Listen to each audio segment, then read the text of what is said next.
Hey, Dad. Hey, bud. I saw that we lost again. Yep. Were you wearing the Pooh Bear jersey? No, I wasn't. Maybe. If you want them to win, you wouldn't sabotage them in important games. They are professional athletes. Me wearing a specific jersey doesn't affect their play. Local, what did I always tell you growing up? Forecheck, backcheck, paycheck? Other one. They don't ask how, they ask how many? Come on now. If it can be my fault, it's my fault. That's it. Wear the damn jersey. Low quality fans of our high quality Bruins team, the highest quality team in the league. Yeah, I'm saying that after a loss. Deal with it. That is not a dub. Not right. That felt like 3 games in one, honestly. Oh boy, that was a lot. First things first, it's Sunday morning, so happy Mother's Day to everyone out there. I hope that you get to enjoy a wonderful day with your mother. If not, I still hope you have a great day. Other little house cleaning things. YouTube looks at me the way most of the NHL looks at Marchand, and just despicably, I assume. For some reason, YouTube has been deleting comments off of my videos that weren't bad comments, and they've been doing it quickly. And at times, I'm sure some people just delete their own comments, but it's been a very clear kind of, they just get wiped, and I don't know what's going on. I contacted them, we'll see what happens. But if your comment got deleted, or I might just not be seeing it if there's no answer or anything, I don't know. I've just seen a bunch come up that just disappear. It's fine. Everything's going to work out. We're going to survive. Honestly, I was way more interested in the Kasha storyline, so the game wasn't the first thing on my mind. There's potential that Kasha comes back. We have 2 games remaining, both against playoff caliber teams, obviously, because they're in the playoffs. It'll be interesting to see if he gets into either of those 2. If he doesn't, it'd be interesting to see if he's in the lineup at all for the playoffs, or if they're just worried about he's too rusty, whatever. Here's the thing. Our friends over at the Short Shift podcast, if you don't listen to them, you're doing something wrong.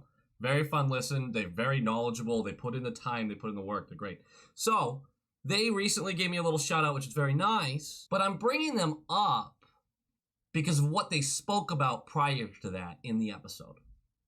And it blew my mind that people are looking at this in a negative way. Ondrej Kase being reinserted into the lineup is a good thing. And not only is it a good thing, it's impossible that it's a bad thing. What are we doing? There are people actively complaining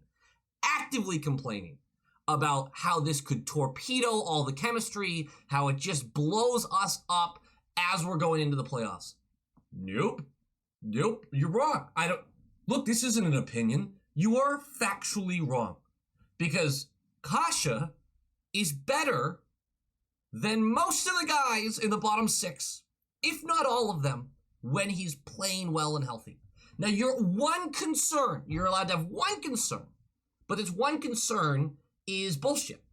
Because the only way having Kase in the lineup is a bad thing is if Cassidy sacrifices a playoff series to see what he has. Which he's not going to do. The only way this screws us over is if he has a terrible intro back into the team. He's just a complete waste of space. And then he continues to get played big minutes for an entire playoff series. There's no way that happens. And for those of you saying, well, yeah, but what if it messes with the chemistry?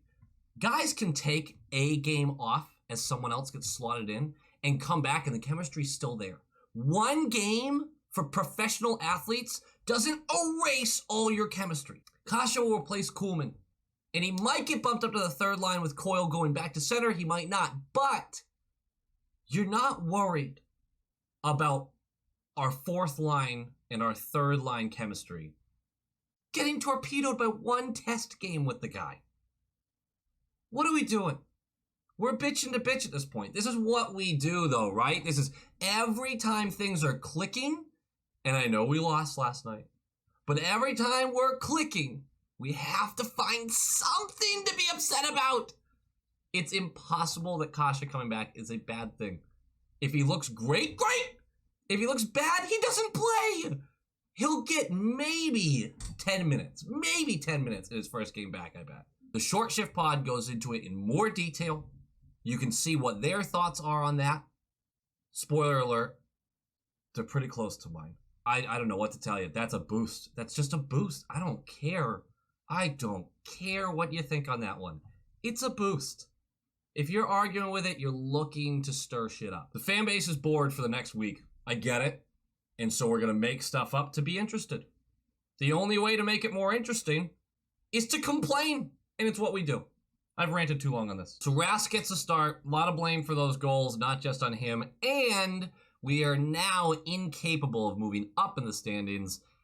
And the Islanders are only a point behind us. And we have a game coming up against the Islanders. So should be interesting. Just got to win one of those games to prevent falling to fourth and having to play a really hot Pens team in the first round. Again, it's less to me about who we're playing and more about not limping into the playoffs. And losing 4 or 5, that would be limping into the playoffs. The first period was frustrating for a lot of people, but it wasn't frustrating like the slump was, where you sat there and went, why can't we score anymore? We were getting goalied hard. Keith Kincaid was playing out of his mind. There were quality chances. There were only 9 shots on net for us, but still they were high quality when they reached the net. We just got goalied for a period. Hard. That happens. This was not like the slump where all of our shots were from 40 feet away. No, we were in there and we were mixing it up. We just got goalied. It's fine. The only downside of this period really is you want to come out with a lead. Grizz takes a penalty about 12 minutes in. It just disrupted a lot of momentum that we had. I hate seeing a really dominant stretch of play get interrupted by a penalty, but he gets a penalty for holding. We kill that off. Pasta draws a power play with about 30 seconds left of the period. That's great. We don't do anything with it. But the period 1-0-0, first, it's just not enough to talk about there. There's a ton of chances, but we're just not getting them by him. Not getting them by Kincaid. I'm okay with it. And maybe I feel that way because this is the first game of the year that I didn't get to watch live. Like, I didn't get to sit down and watch the game as it was played. I had to watch a recording a little later in the day. If I was on Twitter during this game, I imagine it was kind of a shit show. The fact that we couldn't score. But I wasn't. And I didn't go back to look, because sometimes you just gotta save yourself the headache. Start of the second, we have the rest of that power play we do nothing with. It is interesting that our second unit started the period with that power play. So maybe, and they were talking about it as in maybe they're just trying to get the second unit reps. No, our second unit has honestly looked better than the first. And not that our power play has been all that impressive lately anyway, but you gotta admit, the second line's just been looking better and better. 6 minutes in, and Keith Kincaid continues to be a wall. He is destroying us. A lot of solid chances going our way, but much like my repressed Catholic memories, all it is leather and limbs, right? Leather and limbs. And then, the timing of the hockey gods is just classic. Because 6:30 into the period, we've been pretty dominant to start this one too, but 6:30 in, it's a face-off in our zone. The commentators for MSG announcing how easy Swayman's shutout was last game and how it has continued into this game for Rask. So, of course, they score immediately after he says that. 6:30 into the period, it's a face-off win in our zone. They ship the puck back to Keandre Miller. Miller takes a pretty casual wrist shot from the point. Like, he's out there.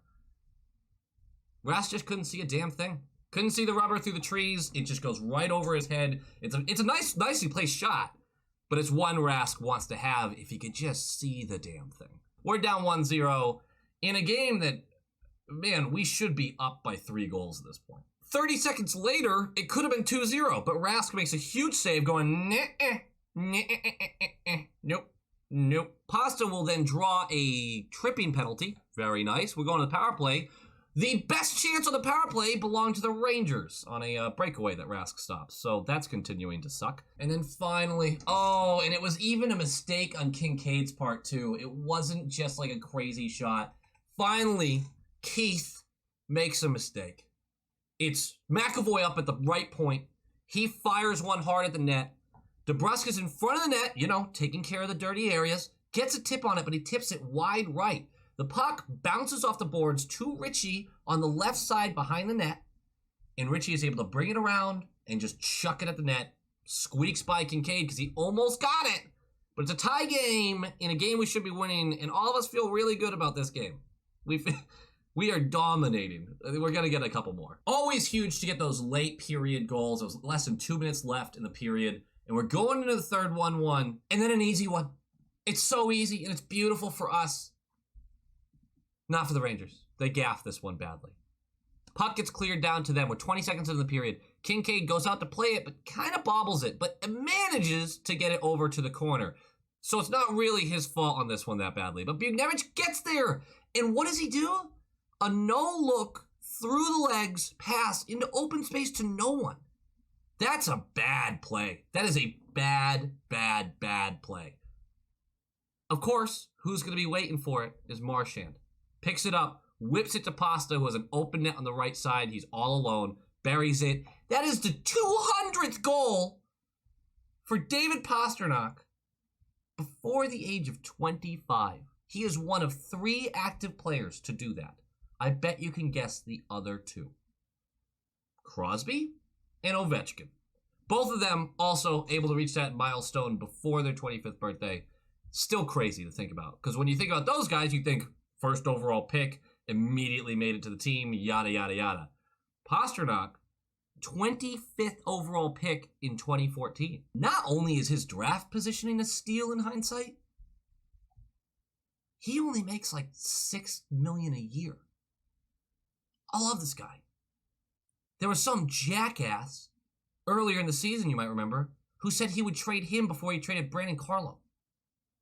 Moron. So we take the 2-1 lead within the first minute of the third, and I went, here we go. Let's do this. Let's do this dang thing. And then it gets gross. Between the 5-minute mark into the period to the 10-minute mark into the period, they score 3 goals. Just collapses left and right. First one, 5:30 in, 3-on-1 transition. And the Rangers, with that time and space, play catch for almost 6 or 7 seconds. And that's enough time for people to get back, but no one takes a body. Everyone's trying to jump into lanes. It allows them to keep dimping and dunking around. It ends up on Zibanejad's stick. He's going to beat Rask high glove. That's not good. Second one, it's a bad transition again. 2 minutes later, Rangers are pushing into our zone. 4 Bruins are covering the right side, leaving Laff alone to streak down the slot. The puck gets out to him, and he just absolutely dekes Rask's pants off. That is 3-2. Pretty quick turnaround there. 9 minutes in, Kincaid comes up lame after a Pasta breakaway. Shesterkin will take his place in the game. We should feel confident about that because we've had Shesterkin's number for a little while now. But they're going to make his life easy because I said there were 3 goals in that 4-minute and 14-second span. Rangers with a face-off in our zone. They cycle the puck well underneath our net. They fling it up to Kravtsov, who is alone in the high slot. And he beats Rask blocker side. Rask wants this one back. He was watching that thing go as he slid by it. That's a tough one. That is 4-2 against a Rangers team that has no reason to be competing like this. Bummer. 6:45 left, and Hall draws a holding penalty on a breakaway. Excellent. Let's go to the power play and do something with it. And we do, because the Rangers fail a clear. Marchand controversially knocks it down with his stick. They weren't sure if it was a high stick or not. They decided not to challenge it. I think that's a wise decision, because if you lose that challenge, then they're going back on a power play in a 1-goal game then. Anyway, Marchand knocks it down, whips it to Krejci. Krejci's just waiting in that right circle. Waiting on the score to change. It's too early for me to sing well. Anyway, Krejci just pauses, as he likes to do, and waits for Marchand to make his way into the slot. He dishes it to Marshy. Marshy puts it on his backhand and beats Shesterkin. Low glove. That is 4-3 with 6 minutes left on the clock. And then a couple minutes later, we just ruin it. Riley makes kind of a weird play. He had a lot of time and space here, but he decides to whip the puck around the boards from behind our net. It takes a very weird bounce. So it takes a really weird bounce right to Buchnevich, and Buchnevich is able to feed Zibanejad in the slot, and Zibanejad's just going to beat Rask high glove. Another one that sure, it's a great shot, but you want your elite goaltender to keep you in that game to make that save. So it's a bummer, but 5-3. 30 seconds later, though, we pull Tuukka. Grizz is on the high point. He whips it on net, just pucks and bodies to the net. Bergy sees it coming, little deflection on it. allows it to get past Shesterkin. It's 5-4 with a minute and a half left, and there will be a few more chances, but that is your final score. We weren't able to get there. Just a real bummer of a finish, but a nice fight back for the most part. Game notes. We didn't curl up and die, so that's good, right? We tried to get back into it. We did get back into it. We outplayed them for 56 minutes, right? This is as dominant as a game you could have where you've lost, really. The negatives, though, we need to be better about closing out games. That's 2 games in the past 3 that we have had a 1-goal lead in the third period and still lost that game. Now, I know that, hey, a 1-goal lead is not that big of a lead. It's one lucky shot.